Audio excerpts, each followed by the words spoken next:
So today I decided to come up with a topic that a lot of people have been asking me for a long time now. Social anxiety and how to deal with it. So I was someone who suffered from social anxiety during my teens, and I was constantly worried about what would other people think about me, and that made me really anxious. So in my eyes everyone else were more charming, more amazing, and they had better skills, they were more extroverted, they were like really amazing people. And I lived in this constant fear, and because of this a lot of people thought that I was an introvert, but I wasn't. A true introvert is someone who enjoys the introversion and not someone who is living in a life of complete regret. So how did I change?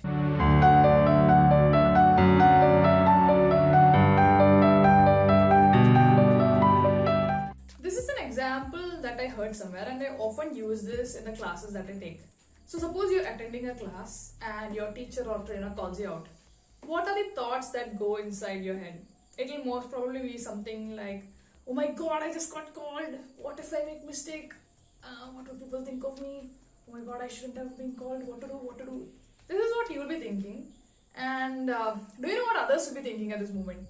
They'll be thinking things like, "Oh my god, I just hope I won't be called. Please don't call me. Please don't call me. Please don't call me." Or there will be people who will be like, "Oh, I wish I was called, man. If I was called, I'll say this and I'll say that and I'll say so many things." So the thing that you have to understand is that just like how you are constantly worried about what would other people think about you, others are also self-absorbed, and that is what is going on inside their head. So is this a good news or a bad news? That is something up to you. We are always anxious about our performance wherever we go. Like wherever we go, we want to be able to perform perfectly and not making mistakes. But why are we actually scared of making mistakes? Because making mistakes can lead us to fall down the social hierarchy, and we might lose people that we are close to. People might lose faith in us, and we might end up being socially isolated. And as social beings, this can be the biggest nightmare for us. Being a part of the lowest rung of the social ladder might deny you from a lot of benefits that those of the higher ranking would get.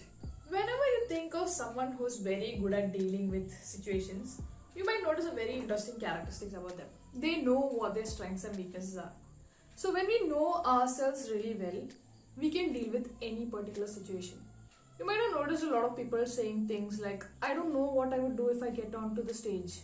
This is because they're uncertain about themselves, and they're also uncertain about the situation, which makes us really anxious.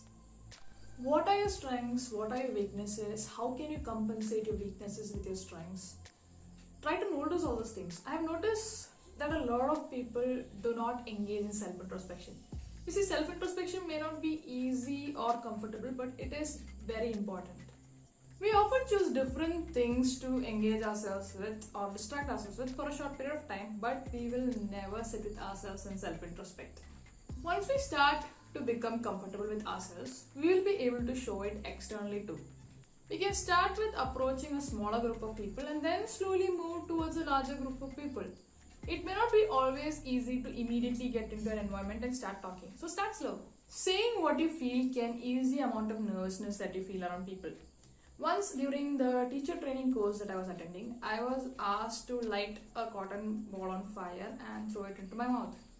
No one was hurt in the stunt, by the way. The carbon dioxide in our mouth immediately extinguishes the fire. But this was the first time I was doing this, and I was extremely nervous.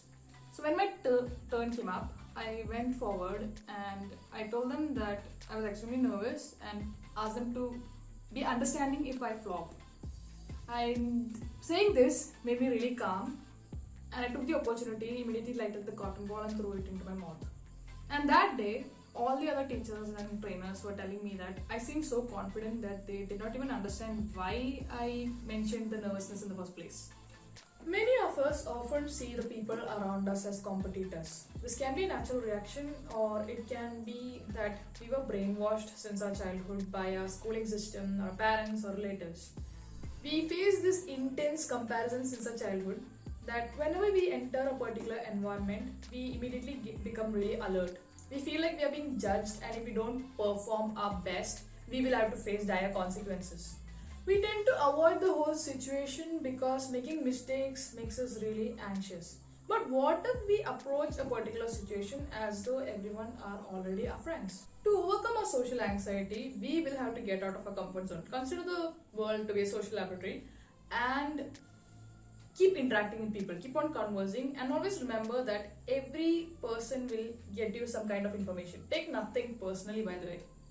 But to improve, you will have to analyze all the conversations that you have. What topics were accepted, what were the topics that were not accepted, and what did they say, what did they not say, what did you say, what did you not say. Take a note of everything that you did during the whole conversation. Analyze and keep analyzing. If you feel stifled around certain people, why? I remember grabbing a paper and a pen and writing down the reasons why I feel stifled around certain people. I realized that I was living in the constant fear of being talked negatively about, facing criticism, and I also had this high ideal self and a very low self-esteem because I was scared, and I knew that I did not have enough knowledge to talk about things. Now that I know about my problems, I started reading more and I started gaining more knowledge. I try to talk to people whenever I can, and then I try to be more accepting of myself. And when I don't know about something, when someone is actually talking about something that makes no sense to me, I take the role of a student and keep my ego aside. This helps me learn more and also improve myself. Introspection makes one more comfortable with feedbacks and also helps us to grow.